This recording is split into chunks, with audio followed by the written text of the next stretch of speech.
Ladies and gentlemen, good evening and welcome back to our channel once again. And it is my hope and prayer that the video is going to find you guys in good health. Personally, I am fine, as you can see. Kisumu is fantastic. And maybe you could also let me know where you're watching the video from. The county or the country in case you are out of the republic.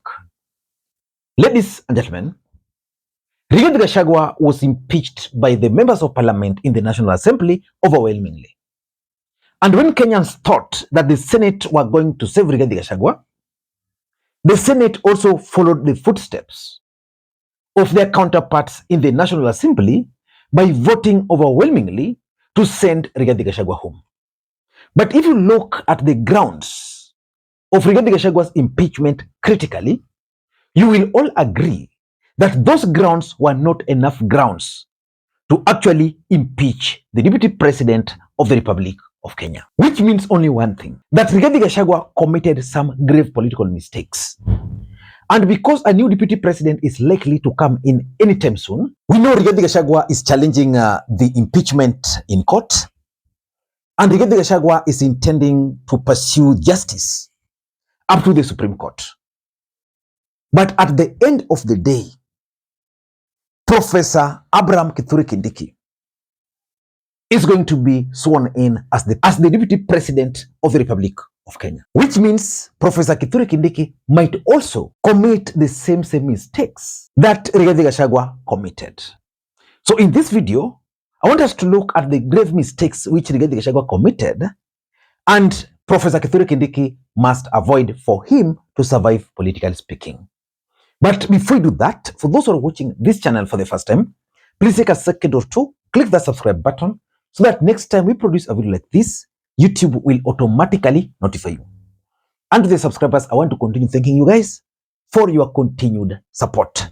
Because without that support, this channel cannot be where it is. Ladies and gentlemen, without any further ado, allow me to dive in. But again, before I dive in, allow me to also take this opportunity to thank the following people. You are seeing their names on the screen there for the coffee which they sent to me earlier today. It goes a long way in supporting the channel. Ladies and gentlemen, and let us dive in.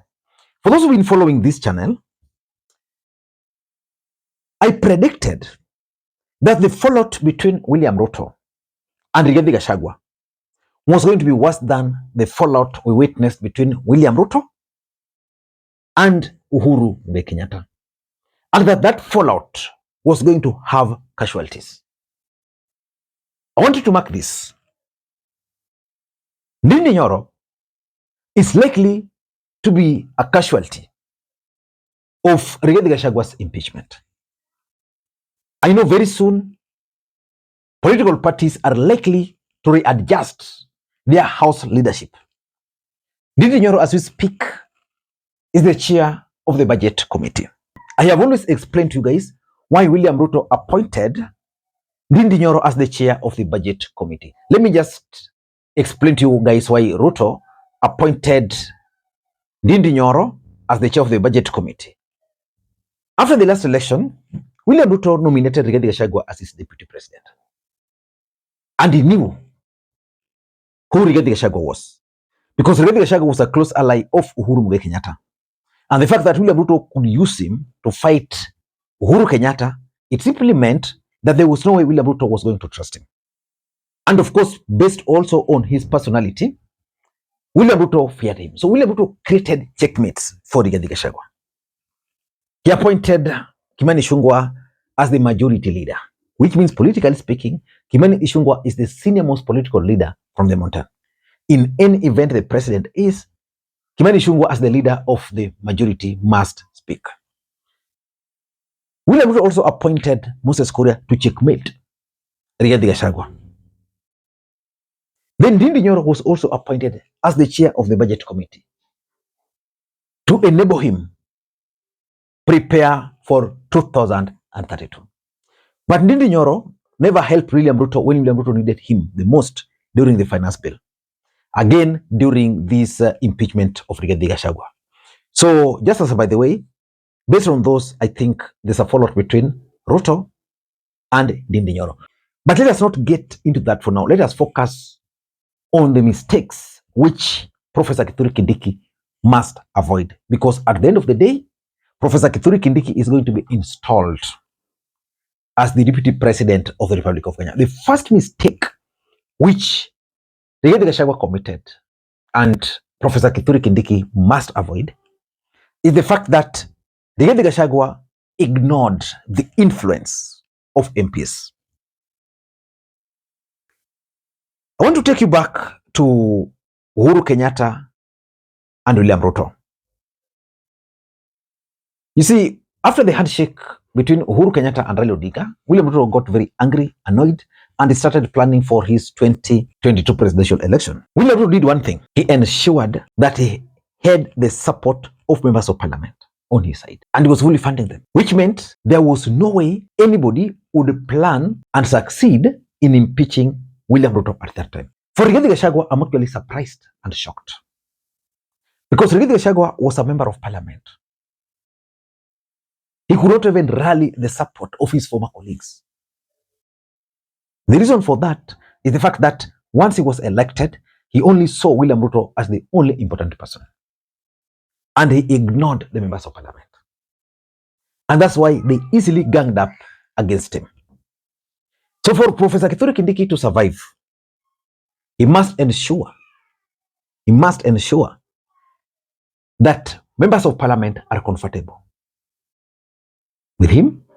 He must have personal touch with members of parliament. He must do that. So that's number one. Rigathi ignored the influence of MPs, which Kindiki must never do. Number two, Rigathi Gachagua also committed another grave mistake. The mistake of trusting a fellow politician. In this case, Rigathi Gachagua committed the mistake of trusting William Samoei Arap Ruto. In this case, Rigathi Gachagua committed the mistake of trusting William Samoei Arap Ruto to an extent that even went personal on the Kenyatta family, a family that was so close with him, a family that really trusted him. The moment Rigathi Gachagua trusted Ruto against Uhuru Kenyatta, that was the day William Ruto marked him. Rigathi Gachagua failed one thing, that politicians are the same. And the fact that Moi could not trust Ruto, Moi cannot be wrong, he can be wrong, but the fact that Uhuru can be wrong, but cannot be wrong, that Ruto, Uhuru, Moi, even Kibaki was not comfortable with Ruto. Even now, Rigathi Gachagua has learned his lesson. So Rigathi committed the mistake of trusting a fellow politician. If our Professor Kithure Kindiki moving forward, I'll be loyal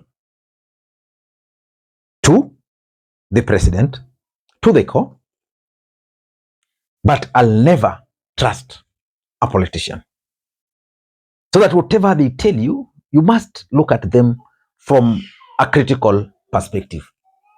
For example, when Rigathi Gachagua was being sent to attack Uhuru Kenyatta family, personally, why was he agreeing to do that? Why? He should have asked himself several questions.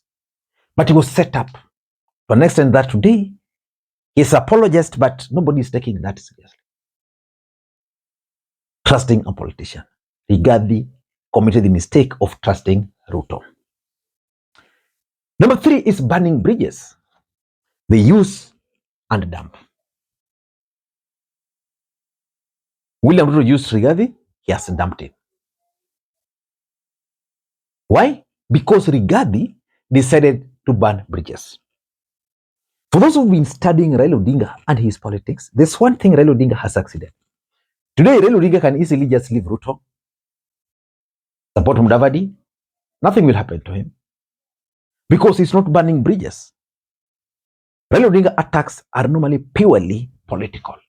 They're never personal. As much as the mountain want Uhuru and Rigathi to work together, they can work together. I don't deny that. But the Kenyatta family will never forgive Rigathi. They will never. They can work just to remove Ruto and that.